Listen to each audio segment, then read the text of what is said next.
Welcome to the bird media. నేను మీ పవన్ కృష్ణమూర్తి. కాసేపు మౌనం పాటించాలేమో అనిపిస్తోంది. అంటే 2023 రివ్యూని ఒకసారి తీసుకొచ్చి ఆ రోజు మాట్లాడిన దాన్ని ఇక్కడ కాపీ పేస్ట్ చేస్తే లెవెల్ అయిపోతుంది. ఏం చెప్పడానికి లేదు, డెవలప్మెంట్ అంటూ ఏం లేదు.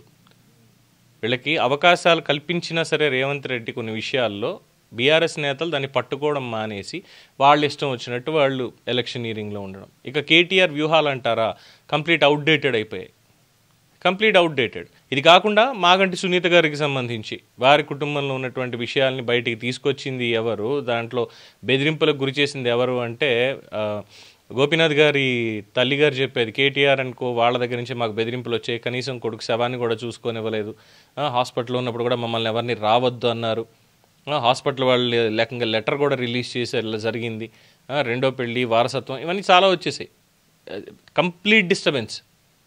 ఇది ఒక ఏడాది తర్వాత 2 ఏళ్ల తర్వాత ఉప ఎన్నిక వచ్చి లేదు మాగంటి సతీమణి గారు సునీత గారు ఇది అన్నప్పుడు ఆల్రెడీ ఒక ఎన్నికలో పోటీ చేసిన తర్వాత ఇంకోటో అప్పుడు వారసత్వం గొడవ లేదంటే ఇంట్లో ఇలా జరిగాయనే దాని మీద వచ్చి ఉంటే మేబీ ఏమైనా ఇంపాక్ట్ ఉండేదేమో. ఇప్పుడు ఎలా ఉందంటే ఇంపాక్ట్ అసహించుకుంటున్నారు, ప్రజలు అసహించుకుంటున్నారు. అలాగే బీఆర్ఎస్ కార్యకర్తలు కూడా వాళ్ళు నిజమైనటువంటి వెన్నుపోటు పొడిచారేమో. ఇప్పుడు పరిస్థితి చూస్తుంటే అలాగే ఉంది, బయట వ్యాఖ్యానాలు కూడా అలాగే వినిపిస్తున్నాయి. ఎందుకంటే మాగంటి గారి మీదే బీఆర్ఎస్ కార్యకర్తలకి కాస్త నెగిటివ్ ఇంపాక్ట్ అనేది ఉండింది, నెగిటివ్ ఒపీనియన్ కూడా ఉండింది.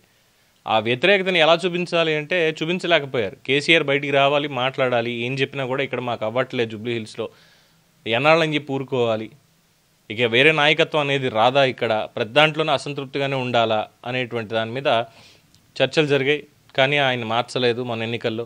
సరే, కారణాంతరాలతో ఇది జరిగింది, ఈవిడొచ్చారు. ఇప్పుడు వాళ్ళ ఒపీనియన్ ఏంటంటే మాగంటి ఫ్యామిలీకి మేము ఎందుకు ఊడిగం చేయాలి, ఆల్రెడీ ముందు నుంచి చెప్తున్న నాయకత్వ మార్పు కావాలి అని ఇప్పుడు మళ్ళీ వాళ్ళ సతీమణిని తీసుకొచ్చి పెడితే మాత్రం మేము ఇక్కడంతా చేయాలని సగానికి సగం చీలిపోయారు. ఆ ఓట్లు పడలేదు.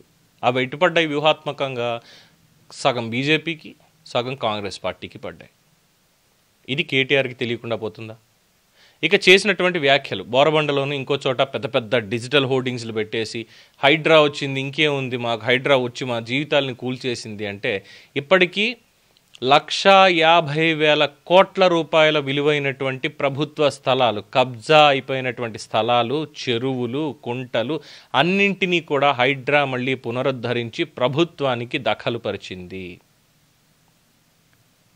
అధికారం చేతిలో ఉంది కదా, 10 ఏళ్ళు మన ఇష్టం వచ్చినట్టు చేయొచ్చు, పైన ఉన్న వాళ్ళు మనవాళ్లే అనుకున్నటువంటి కొంతమంది కాంట్రాక్టర్లు, రియల్ ఎస్టేట్ ఏజెంట్లు, రౌడీ షీటర్లు, బైండవర్లో ఉన్నటువంటి వాళ్ళు, ఇతరత్ర ఉన్నటువంటి వాళ్ళు అందరూ కూడా చిన్న చితక నేత అనేటువంటి వాళ్ళందరూ కూడా ఎక్కడ ఖాళీ కనిపిస్తే అక్కడికి వెళ్ళిపోవడం, చిన్న చిన్న షెడ్లు, రూమ్ లాంటివి వేసేయడం, కబ్జాలు చేసేయడం. దీనిపైన ఉన్నటువంటి వాళ్ళు పర్లేదు మనవాళ్లే కదా అన్నట్టు వదిలేశారు కేటీఆర్ అండ్ కో. ఇదే వాళ్ళ కొంప ముంచింది ఈరోజు. హైడ్రాని చాలా వ్యూహాత్మకంగా తీసుకొచ్చారు Revanth Reddy.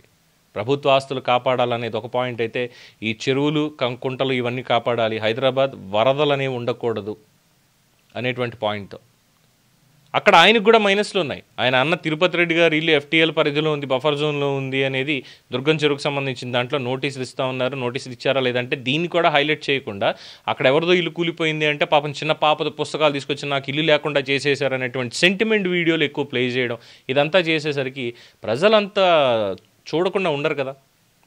At the same time Congress వాళ్ళు చెప్పేటట్టు ట్విట్టర్ టిల్లు అనేటువంటి సార్థక నామధేయాన్ని మళ్ళీ ఆయన కన్ఫర్మ్ చేసుకున్నారు అనేది మళ్ళీ కాంగ్రెస్ వాళ్ళు సోషల్ మీడియాలో హైలైట్ చేస్తున్నారు. ట్విట్టర్లో కూర్చొని ట్విట్టర్ ట్రెండ్స్ ఇంకేముంది ఇది అనుకుంటే కుదరదు అని. అలాగే సర్వేలు, చాలా పెద్దలు పేరు మోసినటువంటి సర్వేకారులందరినీ కూడా తీసుకెళ్ళి సర్వేలు బీఆర్ఎస్కి అనుకూలంగా వచ్చేసినట్టుగా మాట్లాడి ఫీలర్లు వదిలేరు, కానీ అది కూడా వర్కౌట్ కాలేదు.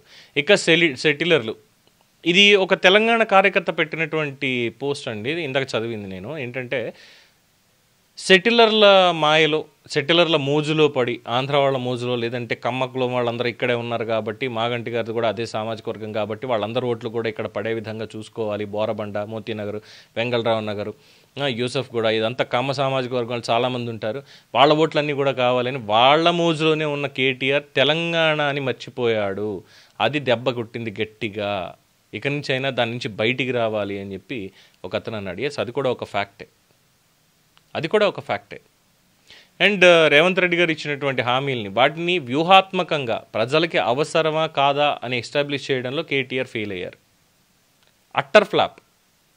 సో ఇక నుంచి అయినా వచ్చే ఎన్నికలకి, సార్వత్రిక ఎన్నికల నాటికి భారత రాష్ట్ర సమితిని నిలబెట్టుకోవాలి, నాయకత్వ పటిమను చూపెట్టుకోవాలి అంటే కసరత్తు అనేది కూర్చొని ఏసీ రూముల్లో చేస్తే కాదు, రోడ్డు మీద నించొని, అది కూడా ఎక్కడ తెలంగాణ మారుమూల పల్లెల్లోకి సైతం కేటీఆర్ వెళ్ళి వాళ్ళ మధ్యలో నించొని మాట్లాడగలిగితే అప్పుడు బీఆర్ఎస్ పార్టీ ముందు పుంజుకునేటువంటి అవకాశాలు కనిపించవచ్చు. లేదు అంటే ఏసారైనా ఎప్పుడైనా జూబ్లీహిల్స్ ఉప ఎన్నిక ఫలితాలు మాత్రమే కనిపిస్తాయి, సేమ్ ఓల్డ్ ట్రెండ్స్ని ఫాలో అయితే.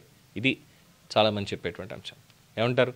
దీని మీద మీ అభిప్రాయాన్ని కామెంట్స్ రూపంలో తెలియజేయండి. చూస్తూనే ఉండండి ది బర్డ్ మీడియా.